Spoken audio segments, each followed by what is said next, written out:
announced this week that they're going to, they're going to limit spotlighting for bass to 3 hours a day.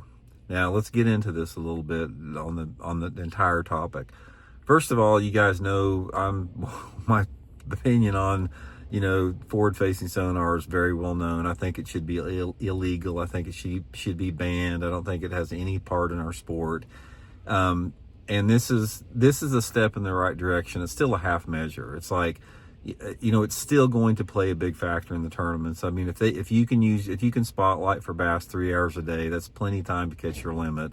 So it's still going to have a major impact in the outcome of the tournament, and they're still going to get. Most of the tournaments are going to get won using spotlighting for bass, even though it's only 3 hours a day. So the next question that you pose with that, and this is the big one everybody's talking about, how do you enforce that? How does this actually work? It's like, say for example, you can, I don't know if it's like you have to use it during certain periods of the day, or can you use it for 10 minutes and then turn it off and use it for 10 minutes again later on, and then use it for an hour later on? It's like, how do they enforce that? How do you possibly enforce a 3-hour rule, unless you work it out with your co-angler and you write it down and say, okay, this is when I'm using it, this is when I'm not, this is equal to 3 hours. Now we've got to turn it off or take it off the boat or whatever they're going to do. I think it adds a lot of unnecessary, just unnecessary stuff to worry about during a tournament day. Why can't they just ban it completely? Somebody tell me, guys. Okay, I can list. I can give you a list a mile long about why it should be banned, as far as the legitimate reasons why forward-facing sonar should be banned from tournament fishing. Literally, I can fill a notebook full of it. Nobody can give me one legitimate reason why it should be legal in tournaments.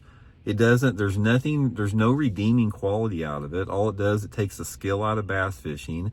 It makes they're able to compete in tournaments that don't have the skill, that could never compete under normal situations. It creates an unlevel playing field. It creates an aspect of elitism from a financial disparity standpoint. Takes away the mystery and the magic of the sport. Takes away the unknown of the sport.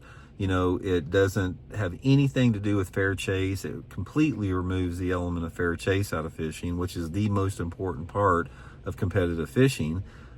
And there's nothing good about it. Why is it so hard to just say, guys, we have thought about this, and considering everything that we've been through and all the public feedback and the outrage, we are going to ban forward-facing sonar from our tournaments moving forward.